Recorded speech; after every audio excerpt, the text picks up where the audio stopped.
पिंपरी चिंचवडमधील काँग्रेसचे पदाधिकारी आणि कार्यकर्त्यांनी नाना पटोले यांच्या प्रतिमेला चक्क दुग्धाभिषेक घातलाय। घरी आलेल्या पाहुण्यांचे पाय धुण्याचे विदर्भात परंपरा आहे, त्यात काही गैर नाही असं म्हणत या कार्यकर्त्यांनी नाना पटोले यांच्या कृतीचं समर्थन देखील केलंय। तर नाना पटोले यांच्यावर टीका करणारे राष्ट्रवादीचे आमदार अमोल मिटकर यांनी त्यांच्या व्हॉट्सअप डीपीवर अजित पवार यांच्या पायाचे चित्र ठेवल्याचे फोटो दाखवत पटोले यांच्या कार्यकर्त्यांनी मिटकरी यांनी नाना पटोले यांच्यावर टीका करणं न थांबवल्यास जशास तसं उत्तर देऊ असा इशाराही दिलाय। काही वेळापूर्वी पिंपरी चिंचवड शहरातील भाजप कार्यालयासमोरील चौकात काँग्रेस कार्यकर्त्यांनी पटोले यांच्या प्रतिमेवर गुलाब पुष्प उधळलं, दुग्धाभिषेक घालण्याची कृती केली, त्याचीच ही थेट दृश्य।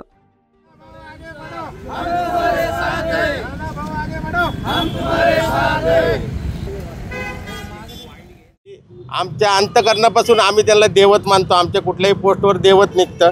पाय धुवायला आता तो राष्ट्रवादीचा जो आमदार आहे मिटकरी, बरोबर, त्याच्या डीपीला तुम्हाला दाखवतो। हो का, अजित दादाचा पायाचा फोटो आहे आणि तो टीका करतो की स्वतःला संत समजू नका। ह्याची लायकी आहे का मुतकरीची की हा स्वतः डीपीला, स्वतःच्या डीपीला चप्पल पायाचा? आमचं तरी नशीब आहे की नाना भाऊच्या पायाला हात लावायला आम्हाला मिळतं, तिथपर्यंत जायला मिळतं। ह्याला ते तिथपर्यंत जायला मिळत नाही, डीपी लावावा लागतो।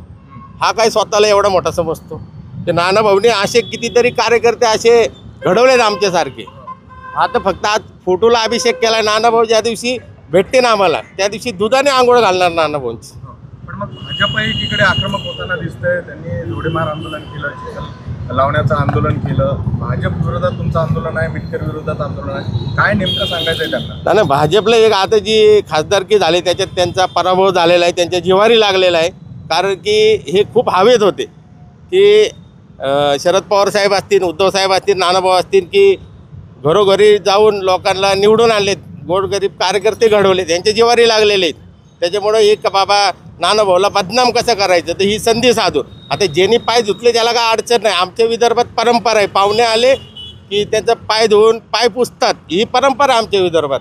पण यांच्या जिव्हारी लागली कुठला तरी मुद्दा, ना नानाभाऊ ईडीमध्ये सापडत, ना कुठली शिक्षण संस्था आहे भाऊकड, पण नानाभाऊला टार्गेट कुठं करायचा, तर अशा पद्धतीने टार्गेट केलं जातं भाजपकडून। भावना आहे का तुम्ही बघताय?